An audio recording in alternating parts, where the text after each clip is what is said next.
Waa'ee hoggansa ABO waboodhaa bakka lamatti bahuu Jaalmarroo fi Jaalsanyii amantana Oromoodhaa fi ajandaa guddaa kan ta'e isa kaaniif ammoo akka gammachuutitti isa kaaniif ammoo akka gaddaatitti hayyee akka hawaasaatitti hoo faayidaan isaa miidhaan isaa maal argaa jirra. Akkasuma yaada kiyyallee isiniifin qoodaa asirratti. Akkasuma yaadannoo artiist Haacaaluu Hundeessaa tola ooltummaa waan inni duraan hojjetaatiin ture itti fufsiisuu jedhu haadha abbaa isaatiin arramtana godhame. Ana Abduu Moobaala Birraayii bagara deebiidhaan gara chaanaala kiyyaa dhuftan isiniin jedha. Ayyaana masqalaa sababeeffachuudhaan artiist Haacaaluu Hundeessaa yaadachuu fi akkasuma hojii tola ooltummaa inni duraan hojjetaatiin ture itti fufsiisuu kan haadhaa fi abbaa isaatiin hoogganamaatiin ture hiriyoota isaa manguddoota jaarsolii arramtana Amboon keessatti gaggeeffamee jira. Bakka siidaa isaatitti sirni yaadannoodhaa gaggeeffame akkasuma harka qalleeyyii 200 olii fi kennaan adda addaa kennameefii jira. Akkasuma sirni dorgommii fiigichaa asirratti qophaa'ee jira jechuudha. Sagantaa kana immoo gartee kan inni ittiin hoogganame haadhaa fi abbaa isaati. Boonsaa fi guddattuuti jedha Haaceen yeroo adda addaatti yoo dubbatu maqaa kana afaan hin buufatu. Maqaan artiist Haacaaluu Hundeessaa kun jechuudha. Yeroo hundayyuu dhugaa dubbachuuf yani waa'ee Haacaaluu Hundeessaa kanarratti nama hedduu mataan dhukkuba maaliif yaadatama maaliif yookiin ammoo waggaadhaan guyyaa inni itti wareegame jedhamee maaliif yaadatama akkasuma gartee tola ooltummaa inni yeroo ayyaanaa irratti godhus maaliif kanaanis yaadatama ka jedhamu nama hedduutti ulfaata. Ulfaatuyyuu irraa xiqqaatuyyuu maqaan namni waan gaarii hojjete tokko akkaatuma gartee ilaalcha isaatti akkaataa amantii isaatitti namni tokko yeroo waan gaarii hojjete Haacaaluu irraa hubatamuu ni danda'ama jechuudha. Hanga feete bara yoo leellifte nama tokko yoo inni fakkeenyaaf wareegame booda wanni sun qabbanaa laaffataa deema jechuudha. Miilaadhaan yeroo hunda Haacaaluu yeroo waggaadhaan yeroo gartee wareegamni isaa gahu haa taatu akkasuma yeroo gartee waa'ee tola ooltummaa akkana maqaa ayyaanaatiin wal qabsiifameetiin godhamu haa taatu haaraa fakkaata yeroo hunda jechuudha. Miirri uummata achirratti wal gaheetii fi akkasuma haadhaa fi abbaa isaa maatii isaa manguddoota qeerroon achirratti wal gahanidha akkuma agartan kana. Ar'aan tanallee akka haarayaatitti haala kanaan gaggeeffameetiin nagahaan xumurameeti jira jechuudha. Hedduutu akka namatti tola abbaan fedhe dadhabus abbaa fedhetti ulfaatullee Haaceen yeroo hundayyuu hojiin gaariin inni hojjetee fi hojiin tola ooltummaa inni hojjete haala kanaan waggaadhaan gaggeeffamuudhaan akka nama tokkootitti natti tola. Tole hayyee waa'ee dhiyeenya kana ajandaa guddaa ta'e saba kanaafis akkasuma gareedhaafis jechuun namoota adda addaa kan ilaalcha adda addaa qaban akkasuma gartee kan ABO waboo deeggaran kan badhaadhina deeggaran wal dhabdee hoogganaa olaanaa ABO waboo Jaalmarroo kan hoogganaa waliigalaa kan ABO wabootii fi akkasuma hoogganaa jiddugalaa Jaalsanyii Nagaasaa kan jedhamu jechuudha.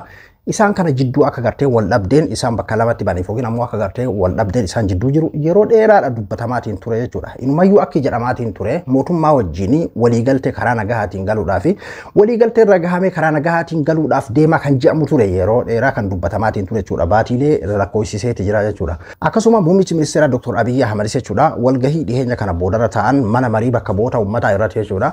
ABO waboo waliinis marii karaa nagahaadhaa godhuudhaaf itti jirraa ka jedhu dubbataniiti ammoo soo achirraa hin turin ABO waboon Jaalmarroodhaan hoogganamu mariin mootummaan haga ammaatti kan dubbise sin qabu waliin ta'aa jiru sin qabu ka jedhu jechuun ABO waboon akka hooggansaatti waan dubbisan hin qabu ka jedhu ibsa baasan jechuudha guyyama isaan jedhan sanitti ibsi akkasii sun bahechuudha ABO waboorraa. Osoo gungumni akkasii sun haala saniin akkasitti deemaatiin jiru iyyuu dhiheenya kana baatii makana keessa jechuudha Septeembar makana keessa guyyaa 25 ibsi bahee jechuudha ABO jiddugalaa Jaalsanyii Nagaasaa irraa jechuudha.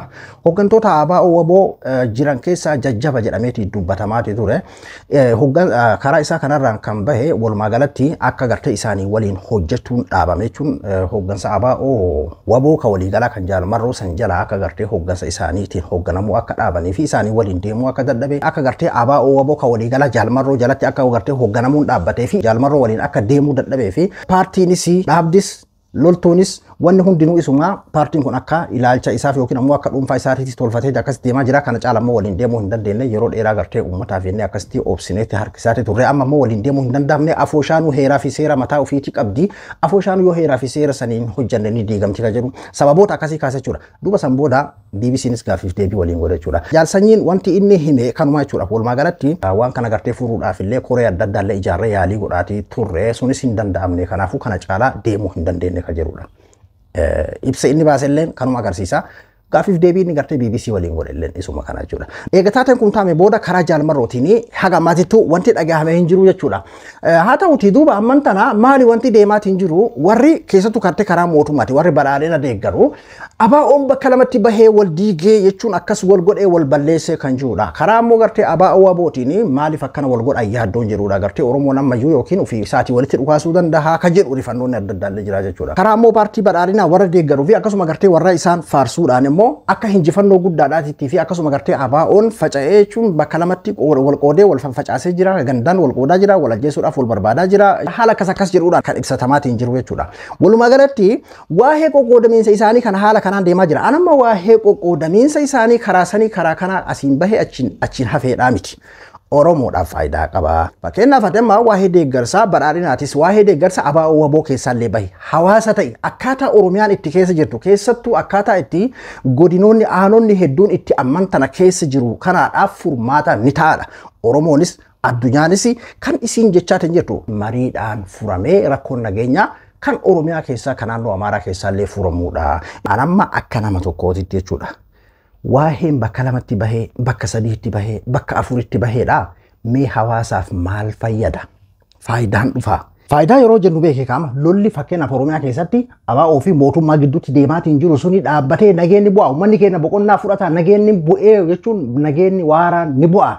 Wallolli sun ni dhaabbata. Oromiyaan nagaa ni taati. Uummanni gartee daa'ima isaa camadeetiin karaa gubbaatti bahee kun hafuura ni fudhataadha. Bar osoo waa'ee qoqqoodamuudhaa fi bakka lamatti bahuudhaaf bakka sadiitti bahuudhaaf bakka afuritti bahuudhaatiif furmaanni kan dhufu taate kan naannoo Amaaraatti bar faannoon bar bakka afur moo bakka shan jira beek. Faannoon gartee faffaca'iinsarraa hatta gaafa isaa mootummaa wajjin wal lolaa turan hayyoonni adda addaadha. Uummanni kun kan hooggansa hin qabne faannoon hooggansa malee akkam tahuudhaa fi qawwee hidhatee uummata nagaa ficcisiisuudhaaf deema. Akkuma uummata nagaa akkuma ficcisiisaa fi hannaa fi akkasuma ukkaamsaan adda addaadha deemaa jiru naannoo Amaaraa akkam akka godhaatiin jiru waliin argaa jira jechuudha. Ummannummaan fokkatan gartee ilaalchi isaatiitu dadhabaa kan gaafa Afrikaan guutuun kiyya jedhu sun jechuudha. Bari ilaalchi faannoo suni qabsoo gartee yookiin ammoo ganda isaatiif yookiin ammoo gartee waa'ee qe'ee isaatii fi bilisummaa isaa san qofaa fi miti jechuudha. Jibba nama hundaa irratti gartee hundaa'ee kan qabsaa'u sun iyyuu osoo bakka afurii shanii cicciramee jiru mee furmaanni inni fide fakkeenyaaf.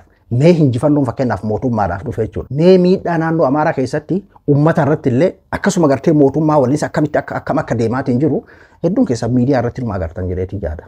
Oromoo hooqee Oromoo tan bara Oromiyaa keessatti iddoon gartee du'aan guyyaa guyyatti ittiin duguugamaatiin jiru akkuma gartee Salaalee keessatti sangaa fi daa'imman xamadanii farda lugaamaniitiin gartee dirri irratti bahanii nu araaramaa nagaa buusaa lolli nurraa haa dhaabbatu jedhan Arsii bahaa keessatti aanaa Muulisaa keessatti dheengadda bahame bar daa'imman akkasumatti gartee xamadanii farda lugaamanii akkasitti bahan jechuudha. Lolli nurraa haa dhaabbatu nagaa barbaannaa kan jedhu jechuudha. Kanaadha hawwiin Oromoodha. Araaramaadha kan furmaata fidu. Bakka lamatti bahee, bakka sadiitti bahee, bakka afuritti bahee an akka nama tokkootti yaada kiyya kan inni ibsaatiin jiru furmaata fida jedheetiin hin yaaduun. Dhugaa isaan akka diinaatitti fakkeenyaaf amma badhaadhinaa fi jarri bakka lamatti bahan haga tokko diinni isaa bakka lamatti bahee yookiin bakka sadiitti bahee bakka afuritti bahee qoqqoodamee wal ciccire akkas ta'an bare Dabratsiyoonii fi Geetaachoo Raddaatu gareen Geetaachoo Raddaatu gaafa akkasitti gartee duguugamaa wal lolaa wal fixaa turan san warra afaanii fudhateetiin wal nyaatu warra gartee waliif du'u ta'aniiti akkasii waliin tokkummaadhaan deemaa turanii arran tana yeroo gartee karaa nagaatiin qe'ee mana keessatti jaakeeta jijjiirataa jiran gaafa dhakaa buraaftan san akkasii tokko ta'anii arran tana immoo gaafa mana keessa kursii akkana zoortu san irra taa'aatiin jiranitti bakka lamatti bahanii ibsa walirratti baasaa walitti dhaadataati jiran jechuudha. Oromiyaa keessa mee fakkeenyaaf amma jijjiiram dhufe jira. Baatiilee meeqaa fi wanni kun kaasamaatiin jiru. Amman tana ifaa bilisatti ibsi illee bahe Septeembar 24 dha fakkeenyaaf ibsi ABO'n jiddugalaa kan sanyiitiin bahe jechuudha. Nuti waan hawaasa keenya du'arraa baraaruudhaatti fakkaata kan gartee ililnu jechisiisuu qabu. Akka feete mootummaas deeggari, mootummaas hin deeggarin, ABO's deeggari, ABO's hin deeggarin kan furmaata ta'u hawaasa kanaaf gaafa araarri bu'e gaafa gartee fakkeenyaaf tokkummaadhaan isaan walii galanii araaramanidha. Waan hawaasni gartee eegaatiin jiru nagaa gartee addunyaan eegaatiin jirtu kasangaa camade bar isaan haa qoqqoodamanii bakka lamatti haa baanii bakka sadiitti haa baanii miti bar ka daa'imman camade kun jechuudha nageenyi haa bu'u waliin araaramaa isin obboleeyyanii afaan tokko dubbattu nuuf jecha araaramaa kan jirudha hawaasni kan chaatiin jiru. Anam isa kanaadha kan natti mul'atu gartee akka yaada hawaasaatiitti jechuudha akka gartee nama hawaasaaf sagalee ta'uutitti isa kanaadha kan natti mul'atu. Warroonni biraa gartee kan damee tokko deeggarsa damee tokko yookiin ammoo jibbaa garee tokko qofa qabataniitiin deemtan yoo jibbites yoo jaalattellee furmaanni fidu hoo maalinni waan jedhu duubarraa osoo laallee bareedanatti fakkaataan barnu qofaa miti addunyaanuu kana kan jechaatiin jirtu ambaasaddar Ameerikaa fakkeenyaaf Maayik Hamar gaafa dhiyeenya kana guyyaa 15 dura gartee Itoophiyaa halkanii guyyaa irratti hojjetaa jira halkanii guyyaa irratti hojjetaa guyyuu hojjannaa guyyaa irraa ibsa baasuu dhabuu dandeenya malee guyyaa irratti hojjetaa jirra.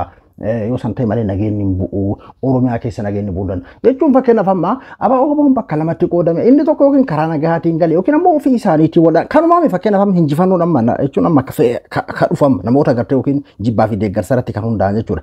Yeroo kana isin hin jedhu beeki qaama qaama kamuu ta'eeti miti akka hawaasaatti rakkoon Oromiyaa keessa jiru kanaan furamaadhaam wallolli isaanii dhaabbata uummanni Oromoo hafuura fudhata dhiisi ati waa'ee deeggarsaa fi waa'ee jibbaa fi waa'ee jaalalaa fi waa'ee achiin bahi asiin bahi amala kasanii himuu fi amala kanaa himuu fi gaaromina kanaatiif gaaromina sanii himuutii miti amma naati hawaasa taane akka aayyoo fi abboon nuti irraa dhaanne Oromiyaa iddoo garaagaraa keessa rakkoon jiru kanaatitti furmaata fidu qaba waan ji'uudha kan daa'ima isaa camadee sangaa camadeetiin karaa gubbatti bahee kun kana kan inni gaafataa jiru araarama lola narraa dhaabaadha lolli sun dhaabbataa Oromiyaa irraa kan ji'uudha yoo gartee waan furmaata waaraa hawaasaa hin finne yoo taate maali faayidaan homaa faayidaan hin jiru jechuudha ana kanatti dhagamu akka nama tokkootitti Abduu Moobaala Abdurraa hanga qophii biraatii walitti deebinutti nagayaan naa tura.